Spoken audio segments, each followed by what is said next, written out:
All right, we're going to be taking chapter 17 next, and this is part one, Freedom's Boundaries at Home. The chapter, of course, lumps it all together, home and abroad. But I do want to kind of separate the two out because I think it's important to take a look at what's going on with the United States and then take a look at how things are going on the international side. So in the segregated South, you have the Redeemers, who are the Southern Democrats, are still in power, or actually in power now. This is the end of Reconstruction, and this is really the period that begins to ramp up towards Jim Crow and segregation. And so what we're going to talk about in this slide is kind of what leads up to the introduction of segregation. You have a cash crop economy that's still heavily geared towards cotton. And you have this racial divide that's entrenched in Southern society. As we study American history, you'll notice that race is one of the biggest issues in the United States that just doesn't seem to be dealt with very well in any period of history. And it's an issue that we carry with us even into today's modern society. So segregation comes about. It starts in the South as something that emerges as Southern leaders, especially Redeemers, are looking at maintaining the white supremacy and white dominance of Southern society. And one of the things they see is the mixing of the races on a daily basis in a number of different places. And the place where they target first are streetcars. Streetcars were used like a modern public transportation system. And so you would have men and women, white and black, interacting on these streetcars on a daily basis. I don't know of any major cases where there was violence or any kind of sexual violence took place, but this was always the fear for white Southerners that there would be some sort of white woman that gets raped or attacked by a black man. I don't know why, but anyway. So streetcars begin to be divided by race. There's a Jim Crow car pretty much in most southern cities by the late 1800s, 1880s or 1890s. And it's only until Plessy versus Ferguson, the U.S. Supreme Court, that we actually have segregation given the stamp of approval from the Supreme Court. And what happens in this case is you have a gentleman whose last name is Plessy, who is a light-colored black man, and there's a picture of him on the right, who sets up a test case, and I believe it was in New Orleans, where he sits on a train that was reserved for whites, and the conductor essentially throws him off. He sues the streetcar company, and it just keeps getting appealed all the way up to the Supreme Court, and eventually the court decides in favor of the streetcar company. And what this does is it frees up Southerners to begin segregation and moving into other areas. So it's not just streetcars now, it's public libraries, it's schools, it's movie theaters, or theaters in those days, in any aspect of where people are mixing, where you have men and women and black and white interacting together. Churches are odd because by this time you have a number of black churches that are separated from white congregations. In some cases, they're similar denominations. In other cases, African Americans have their own denominations that are largely black congregations. But for the most part, this is anywhere people are mixing. The thing to remember, though, is that there's never a law that comes out and says, whites and blacks cannot sit together, on a train or in a movie theater. Or in a restaurant. These are all practices that are treated as tradition. And so you will never find a law on the law books stating this.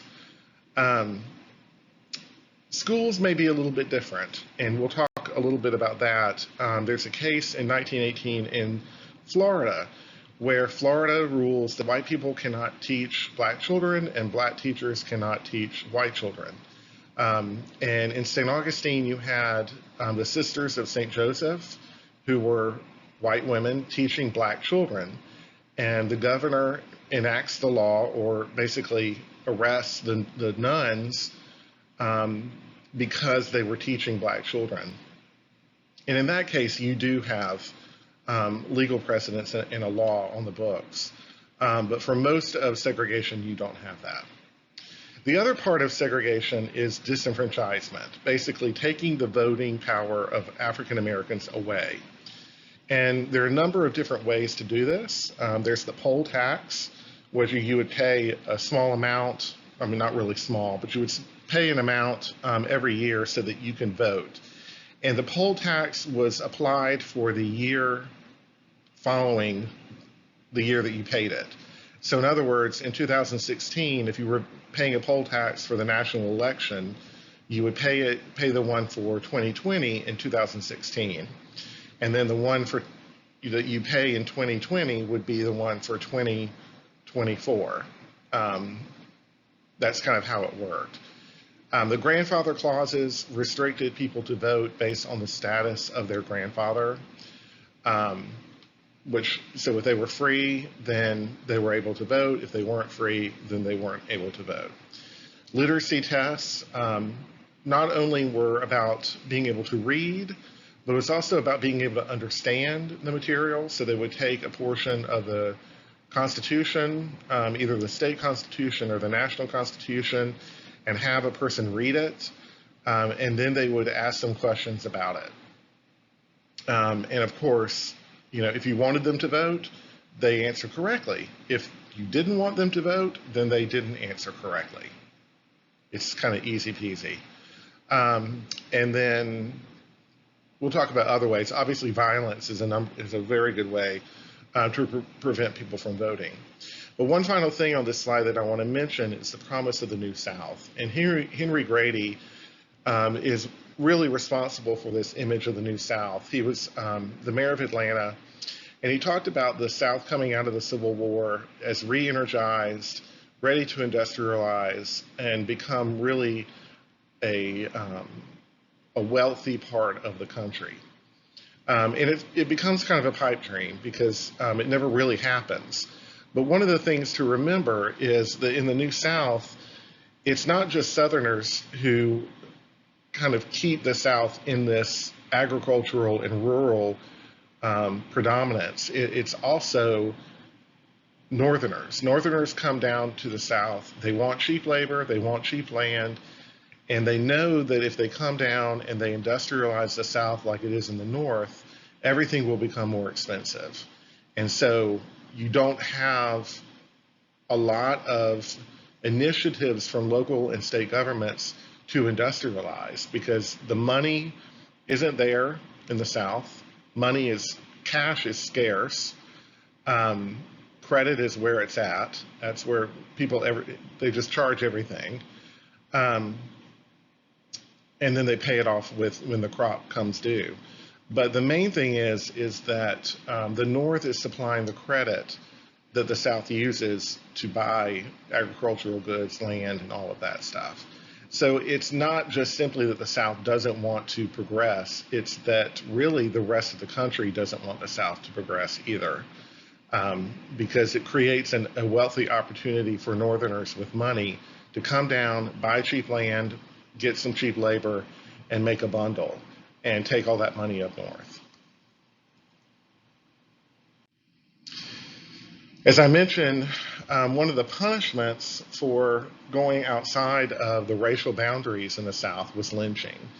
And one of the things you'll notice about these pictures, these are pictures of actual lynchings that took place.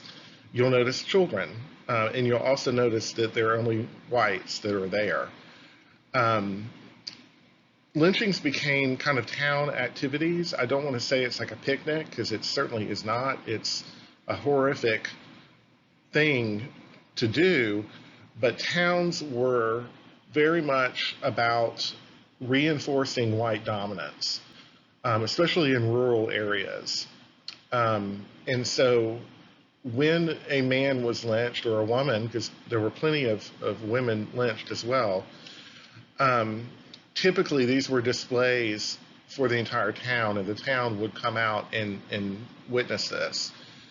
The bodies were usually mutilated, so they would usually kill the men first, and then drag their body around town, and then they would hang their body from the tree, usually in a prominent place in town, maybe around the courtyard or by the jail. Um, they would sometimes take souvenirs. You would have ears or fingers removed, noses, things like that, that people would keep as souvenirs from the dead body. Sometimes they'd mutilate the body. If it were a case where it was suspected that this man had made advances onto a white woman, sometimes they would remove the genitalia or mutilate the genitalia. So it's a very violent, cruel, inhumane activity. But as you can tell with the audience, people kind of enjoy it. It's very troubling. But what it is a symbol of white dominance. And I can assure you that all of those people in those pictures are glad that they're white and not black. I can't imagine what it was like being in that crowd and seeing all of this, but definitely a very violent and inhumane activity. And in the face of all of this, you do have African American resistance. There's always resistance to white supremacy, even during the times of slavery. And you have some very impressive men and women who make that effort even in the face of being lynched. Ida Wells Barnett led a anti-lynching campaign. She was a journalist who lived in Memphis, and she reported on a lynching that she witnessed. And then she went around the country and even into Great Britain and around the world talking about the need to end lynching in the United States and talking about the racial issues within the United States. Of course, she's using her location, so she'll go to Great Britain, which was a major trading partner with the United States. And so this was a way to kind of shame the United States into doing what they needed or what they should be doing, which was passing an anti-lynching law, which incidentally we only passed within the last 3 years. So we're talking about 2015, 16, that we finally see an anti-lynching law passed by Congress. Kind of sad. One of the things that many men and women did was they used boycotts or selective buying campaigns in order to get a point across. When the streetcars in Jacksonville, for example, decided to segregate by race, African American men and women organized and created a grassroots effort to make the streetcar company desegregate. In other words, do away with the splitting of whites and blacks. And they were very successful in this. In fact, the streetcar company rescinded its policy just prior to the Plessy versus Ferguson ruling coming down from the Supreme Court. So, of course, once that came through, then the streetcars went back to being segregated. But the way they did this was that they contracted with what they call hack drivers, which were drivers of wagons, horse-drawn wagons, and they would ride in the wagons to and from town, and then they would look at people who were riding the streetcars, and if there was an African-American person on the streetcar, they would find out who it was, and they would go to their house and find out why they were riding the streetcar. Very effective campaign. Peer pressure is a very effective thing. But what's interesting about this is that they use their organization and their community in order to affect resistance. Mutual aid societies were created mostly for black families in the event of death or lynching sudden death. So what they would do is, every month you would pay, 50 cents for a membership fee. And in the event that you were killed or you died suddenly, your family would be taken care of. Essentially, your funeral would be paid for, and your family would have money to live on. This is an early form of insurance policy. In fact, insurance policies are kind of based on this idea.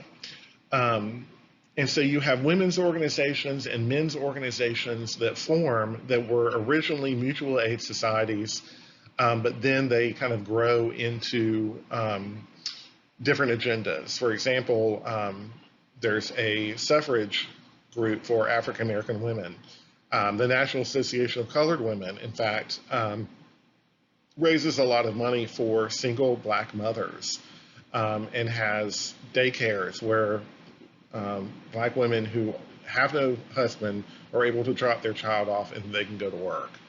And all of this is happening in the days where just before Jim Crow really begins to start up. In the South, you have two vibrant leaders, and really this is kind of a national approach. Booker T. Washington is probably the predominant voice in the segregated South for African Americans. Du Bois is more of a northern voice. But Booker T. Washington grew up in slavery. His father was a white man. His mother was black and a slave. He was born a slave. He goes into the seminary, or he goes to seminary to be a preacher, but then goes to Hampton University and begins to be taught this new kind of education program called industrial education. And this is the brainchild of Samuel C. Armstrong, who was a Union officer during the Civil War, who wanted to create a type of school where African Americans could go and they would learn a trade. So think of this as kind of vocational training. And the idea was that you would go to school, you would learn how to raise farm animals, you would learn how to manage a farm, but you would also learn how to do carpentry, you would learn how to make clothing, all of these different trades so that you would then be able to make a living for yourself. Mary Peake is a teacher who started reading or having classes underneath a tree in Hampton, Virginia. And the tree is still there. You can visit it on the campus of Hampton University. And Mary kind of is the mother of Hampton University. And so this is one of the first historically black colleges and universities in the country. Washington goes on from Hampton to lead to be the president of Tuskegee Institute in Tuskegee, Alabama, which of course taught the industrial education method. And then you'll read in your primary sources about the Atlanta Compromise. This was, of course, in Atlanta, but it was the Cotton Exposition. And one of the things that Booker T. Washington gets called out for is the fact that he's willing to compromise with white Southerners because he feels as though once a black man or woman goes to a college like Hampton or to Tuskegee and learns about industrial education, learns a trade, they become productive citizens. And he feels, or at least he states, that once the white man sees what we're able to accomplish, that we're hardworking, that we can work on our own and make our own money and make our own way in the world, they will give us the freedom that we desire. People like W.E.B. Du Bois call this accommodationism, that you're making accommodations to the to the white man, that you are basically undermining what black people of this country are trying to fight for. And so Du Bois argues that African Americans need to be following the top of the race, the most smart, the most intelligent, the most wealthy and successful men and women of the African American race. And that these students need to have the best education possible, the same educational experience that any white elitist would have. Um, and the difference in the messages between the two men really reflects the difference in their background. Because Du Bois graduated from Harvard. He's I believe the first African American to get a PhD from Harvard. Obviously a very intelligent man, but then you look at Booker T. Washington, and Booker T. Washington is also very intelligent. Um, but the disconnect is in their backgrounds. One of the things to keep in mind about Booker T. Washington is he had what he called the Tuskegee Machine, which was a group of philanthropists and people with money that would back Washington's programs, but also support his legislative programs. And what he would do was he would work with congressmen who would support not only industrial education, but pass laws that would help African Americans as a whole. But Booker T. Washington did this kind of behind the scenes. It was not upfront because he did not want white Southerners to know what he was doing. And so he did this kind of clandestine, like secret agent man, making these deals in the back halls of Congress. But the thing that Du Bois is arguing with Washington about is the education piece. But in fact, both men are really kind of accomplishing the same thing, that they're bringing to the national forefront the issues of African Americans. Du Bois participates in a group called the Niagara Movement, which was fighting for racial equality, education rights, and voting rights for African Americans. It takes place in the early 1900s, like I think 1901 or 1902. It ultimately kind of dissolves, but the ideas of the Niagara Movement continue on. You have the creation of the National Association for the Advancement of Colored People, the NAACP, which is still around today. And Du Bois is very much a part of that organization. He serves as the editor of the newspaper, or the newsletter, The Crisis. And The Crisis becomes a very, very important document for African Americans in the South as well as throughout the country, because it carries articles about what's happening. If there are race riots in the country, they can get a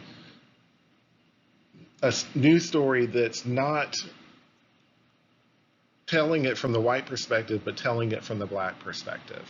And that's huge during this period, because you have a lot of the white people are definitely trying to keep the African Americans insulated from what's happening around the country.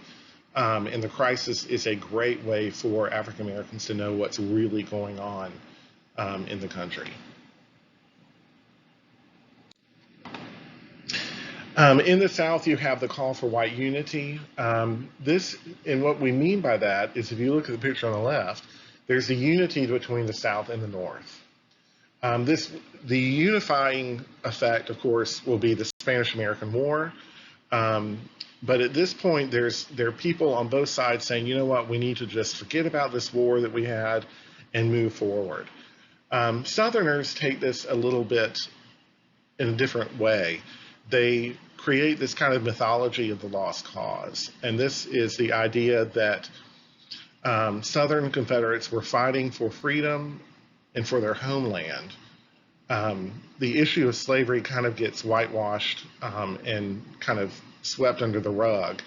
And you have people like Dunning, who is a professor of history, who pick up on this and talk about how Reconstruction was this period of time when wealthy Northerners, the carpetbaggers, the scalawags, and the freed blacks were all working together to unravel this, what all the white man had done in the South. He definitely sides with white Southern slave owners and argues that they were really fighting for a legitimate cause, and the Union was just for lack of a better phrase, picking on them. But the idea that carpetbaggers and scalawags, and remember, scalawags were the Unionists in the South, and the carpetbaggers and the freed slaves were all conspiring against the white Southerner. And the white Southerner becomes this kind of tragic figure of being picked on. And one of the ways this gets kind of disseminated throughout the South is through the work of the UDC, the United Daughters of the Confederacy.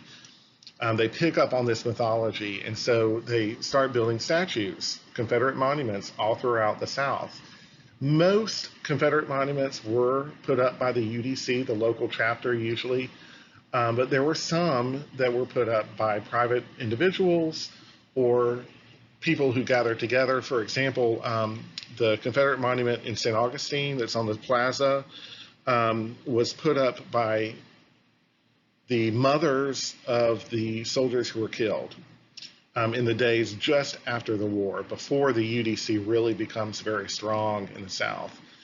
And so, now we're having this kind of dialogue about, well, do these monuments belong on public land or do they not? And that's, a debate we're not going to get into, luckily. But at least kind of what the spirit of it is coming out of. So speaking of women, during the period just coming out of the Civil War, you have, and during the Civil War, you really have this idea of women as needing protection from the outside world, that they were pillars of virtue and moral strength. They provided the children with their ideas of good and bad, and the morals that we want to instill in our children are coming from the mother, not the father. And women's real sphere of influence was in the domestic space, within the home. And magazines like Peterson's and Lady's Book, these really kind of reinforce this idea of women as being a tragic, well, not tragic, but a fragile figure that needs protection. And you can see the list of virtues that women are supposed to display. And all of this is under what they call the cult of domesticity or cult of true womanhood. That, women were pious, they were pure, they were submissive and obedient to their husbands. And if they weren't married, they were submissive or obedient to their fathers. Humble and patient, passionless and docile. This means that women did not have outbursts in public. If you cried, women would often be expected to go into a private room and have their cry. Or if they were angry about something, they were expected to excuse themselves from the room. But the idea that women were long-suffering and self-sacrificing, that they had a lot of,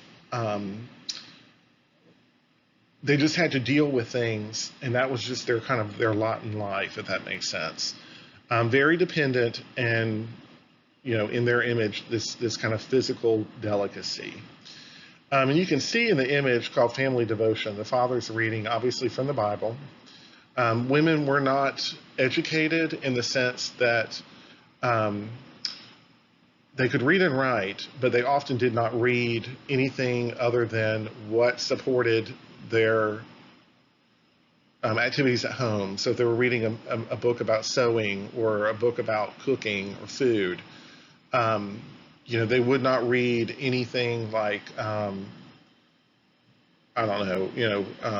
novels or fiction. These were all frowned upon because suddenly they might get ideas about things. I don't know, but kind of crazy. But then along comes in the Gilded Age, and this is the period, the 1880s, late 1870s, 1880s, 1890s, and into the 1900s, where middle and upper class women began to display these new traits. Women were beginning to get out into the world. They were emerging into the public sphere. They had jobs. They also became physically active and physically fit. They could go places without their chaperones. This was a huge no-no um, previous to the Gilded Age. If a woman was with a man and there was no chaperone, um, people automatically assumed the worst. Um, and women became active in social causes, hence their emergence into the public sphere. Women's organizations and clubs began to take social causes like alcoholism, disease, illiteracy, or lack of education as causes that they needed to fix. And this is where progressivism starts to pop up, that women were able to fix society because the men had really kind of mucked it up. But one of the things to keep in mind is that there was this emergence of sexuality that comes about. And if you look at the picture on the right, this is a photograph, that's the actual artist taking a self-portrait. She's smoking a cigarette, hanging onto a beer stein, and she's exposing her knees. Well, knee. These were all things that were very forbidden. So this is a racy picture. Kind of hard to believe, huh? Not that I am saying that she's physically attractive, but there is kind of a sexuality that she's trying to portray that is very much in keeping with this new woman idea. The pictures at the bottom kind of give the same kind of view. You have form-fitting clothing, narrow waist, shirts that are kind of drawing attention to the chest. These are all things that are beginning to emerge during this period. And keep in mind, where this will take us is right into the mid-1910s, into the flapper, which was basically raw sexuality in its finest. So as I mentioned, women are beginning to take on social causes. So the Women's Christian Temperance Union was founded in 1874. The idea there is that women were fighting the social ills of alcoholism and drunkenness. National American Women's Suffrage Association. One of the big pushes towards women's suffrage is that women could fix government because the men had literally mucked it up.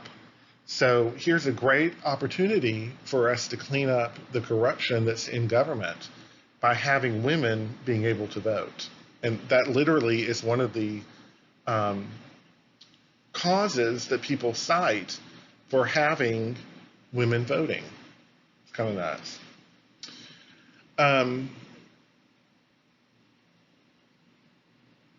So back to the Women's Christian Temperance Union real quick. Some of the other things that the Temperance Union, some of the reforms that they were dealing with included labor, prostitution, public health, sanitation, and then, of course, they began to get into the women's suffrage movement later as it came about. And we talked a little bit about the Daughters of the Confederacy. The purpose, and this is a quote, is to tell of the glorious fight against the greatest odds a nation ever faced, that their hallowed memory should never die. And the nation that they're talking about in this is not the Confederacy, it's the United States. So they're talking, there's nothing in there that says Southern or Confederate. But it's implied, but the idea is that the Confederacy is part of the United States, it's part of the history of the United States, and the patriotism that these men brought to the war, what induced them to fight for the Confederacy, deserves to be recognized. Now, whether or not you agree with that is beside the point, but that's what the UDC is advocating. And so that's what is at the heart of this lost cause mentality or mythology, is that these men were worth remembering because of what they did. the issue of slavery is completely whitewashed by this idea that they're fighting for freedom and for their homeland. This is why you need to take history, right? So, National Association of Colored Women is formed in 1896, and there is a picture in the bottom right. There's a letter that is published in which a man calls black women not respectable and little more than thieves and prostitutes. And a group of African American women got together and said, you know what, we need to write a letter to rebut, or publish a rebuttal to this man who wrote this letter. And so they do. They come together and they write a letter back to the letter to the editor, and they get it published. But once they begin working on this together, they realize what all they can do together in this organization, and the organization becomes a national organization, meaning that they have chapters all over the United States. And what they're working for, they're working for the rights of women and children. They're trying to get political rights for African Americans.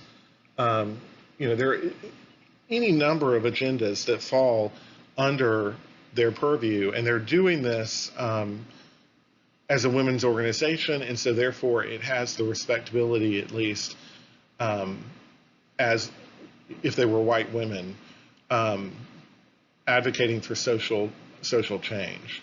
And it's very impressive that what these women are able to accomplish. I mean, white or black, any of these organizations. They do a great job in terms of organizing and creating a grassroots movement.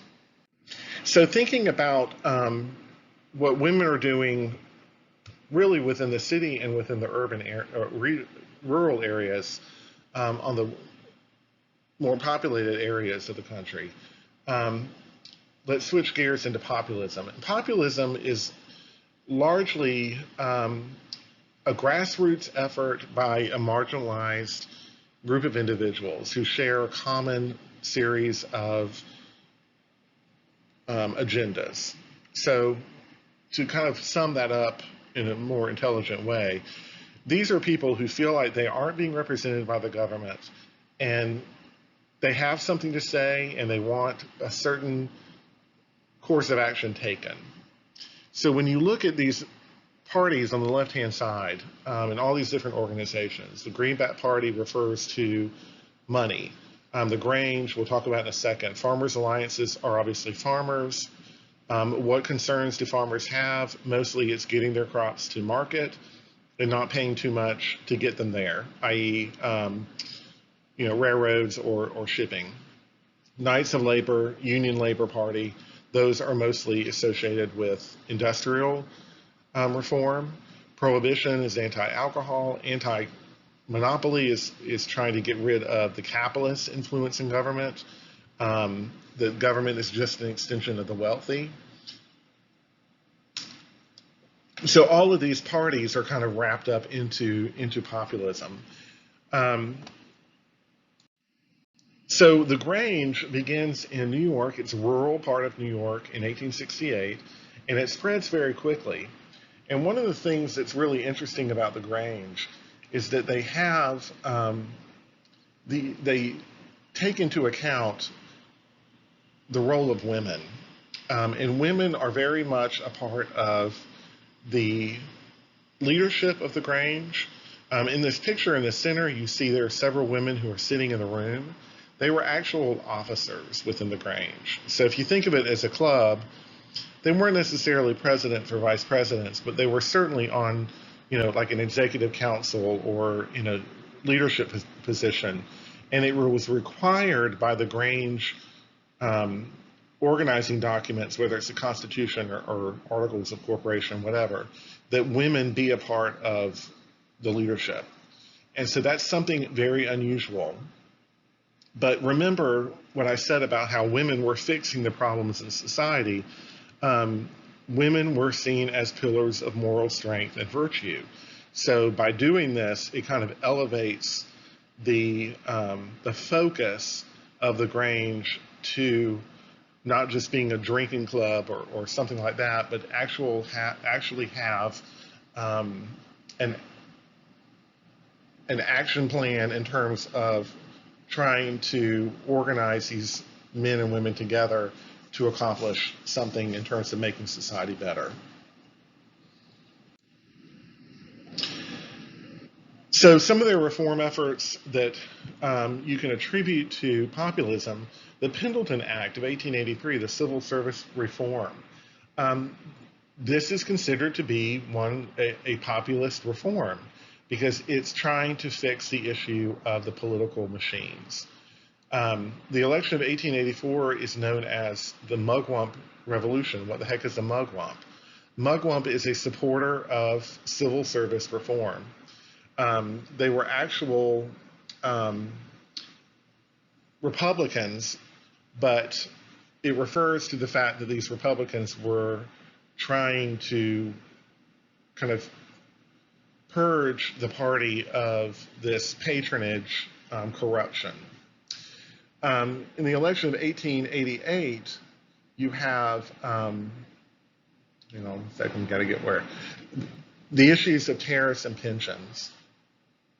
And so you had a Republican, Benjamin Harrison, and Levi Morton, who were running against Grover Cleveland and Alan Thurman. Tariffs, of course, are taxes on incoming items. So one of the ways that one of the reasons why you want a tariff is, let's say you're trying to protect the American automobile industry.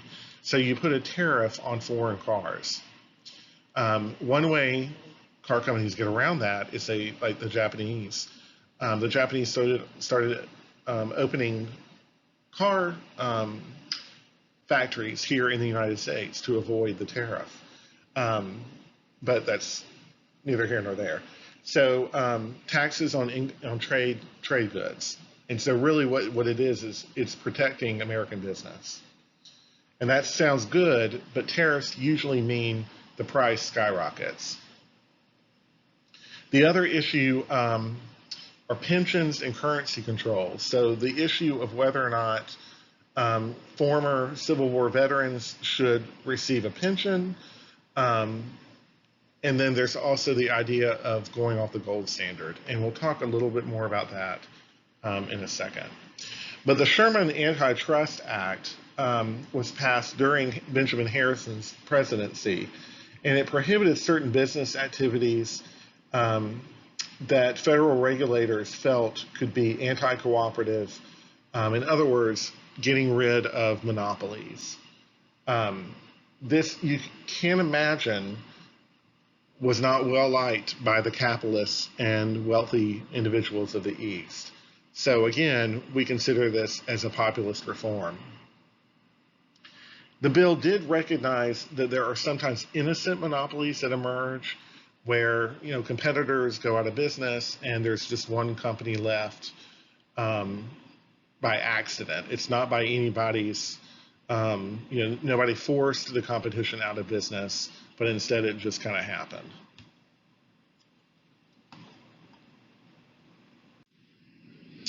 So you have the rise of the People's Party, and the People's Party rose out of concerns for farmers and those within the agricultural industry, centered mostly in the West and in the South.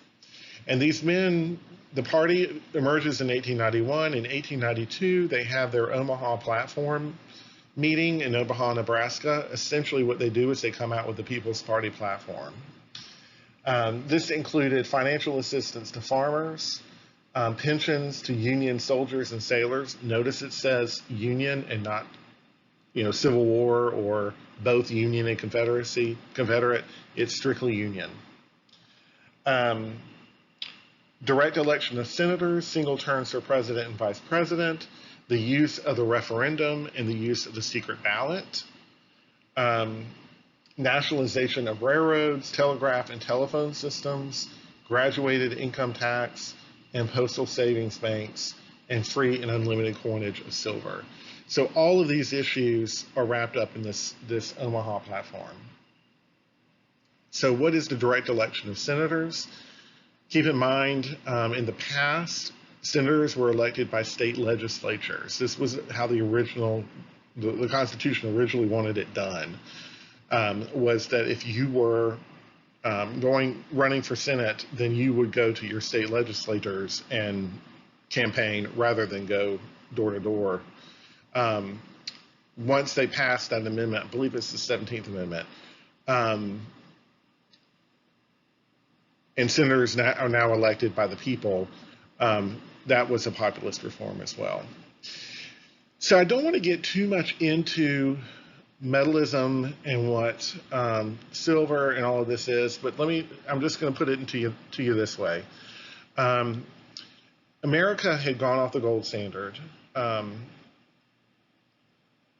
and there was this, America it goes on and off the gold standard several times. But the idea was that they were going to take away silver coinage. And silver, of course, costs less than gold. So if you were a farmer and you're trying to, invest, so you have $500, every dollar is supposed to be supported. When we're on the gold standard, a dollar equals a dollar's worth of gold. It's always backed by gold.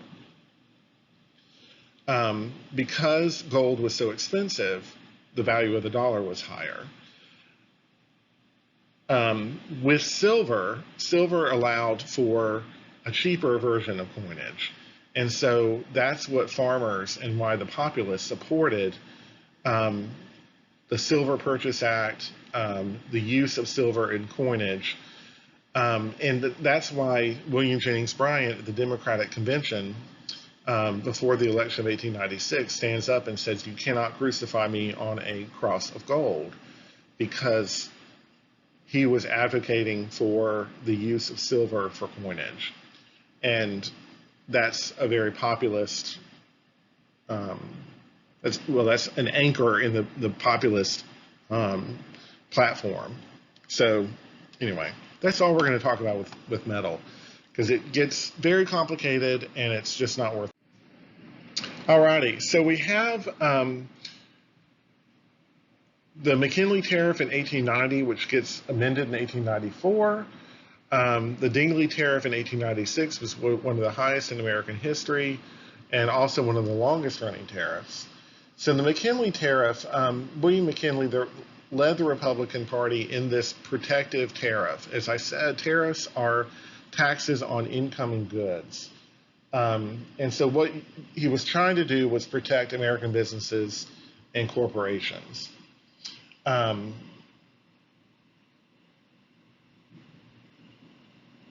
In 1894, the tariff rate is lower. And of course, this is seen as a reversal in terms of policy for the Republican Party. But then in 1896, they turn around and they raise the tariff rate again to protect American businesses and corporations again. It serves, the tariff is in effect for about 12 years, and it was one of the highest. It was a 52% tariff the first year and 47% over the life of the tariff. That's pretty freaking high. And so really what they're trying to do is protect the American economy. Of course, it doesn't really do a very good job, because in 1893 you have a panic, or prior to the Great Depression in the 1930s, this was referred to as the Great Depression. You have a number of banks, about 500 banks close across the country, 15,000 businesses close, you have farms that are shut down.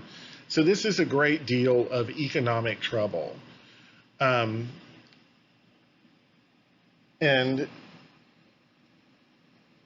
you have this kind of connection with the United States and the world market that's beginning to develop. And a lot of these depressions and panics that take place really are because America is slowly merging onto the world market. Not to say that as they get closer that it eases, but it just means that America's economy is much more tied to what's happening on the worldwide scale um, as well. Coxley's Army forms in 1884, and this is a group of men who come forward. They're unemployed workers who are asking for funds for the creation of jobs for the unemployed. So it's like a million man march saying we need jobs. The march originates in Ohio, and it literally they are walking across the country to Washington, D.C. And it's called the Petition in Boots because literally what they're doing is they're walking, demanding action by government. Okay, and lastly, this is a slide of popular share of the presidential vote in 1892. This shows you really what states are considered to be the hotbeds for populism and what are not. So when you look at this, you're looking at the red state, or the, I guess they're kind of orangey red. These are obviously heavy agricultural states that are reliant upon agriculture. Mississippi, Georgia, Florida are included in there too. South Carolina has a great deal of trade. Charleston is a big seaport for the South, and it remains that way. And that's, I assume, one reason why it's not falling in line with the other ones. And then you've got northern industries, like Illinois, Wisconsin, Indiana, Michigan. All of those are focused more upon industrialization, so not as much activity on the populist scale.